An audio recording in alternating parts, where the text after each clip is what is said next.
સંદેશ ન્યૂઝમાં આપનું સ્વાગત છે। બુલેટિન સાથે હું હિના। સૌપ્રથમ વાત કરવી છે વરસાદની। 11 વાગ્યા સુધી 11 જિલ્લામાં વરસાદની આગાહી છે।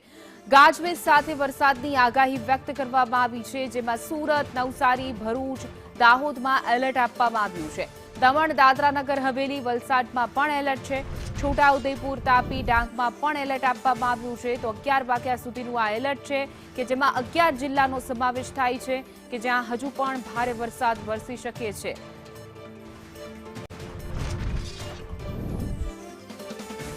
11 વાગ્યા સુધી 11 જિલ્લામાં વરસાદની આગાહી વ્યક્ત કરવામાં આવી છે। આજે મધ્ય અને દક્ષિણ ગુજરાતમાં વરસાદની આગાહી છે। ગઈકાલે પણ વરસાદી માહોલ ઉત્તર ગુજરાતના જિલ્લાઓમાં જોવા મળ્યો હતો, ત્યારે આજે પણ સુરત, નવસારી, ભરૂચ, દાહોદમાં પણ વરસાદનું એલર્ટ આપવામાં આવ્યું છે। દમણ, દાદરા નગર હવેલી, વલસાડમાં પણ વરસાદનું એલર્ટ છે। છોટાઉદેપુર, તાપી, ડાંગમાં પણ વરસાદ વરસી શકે છે। ઘણી જગ્યાએ હજુ પણ વરસાદી માહોલ જોવા મળી રહ્યો છે। ગઈકાલ રાત્રિથી જ વરસાદ વરસી રહ્યો છે।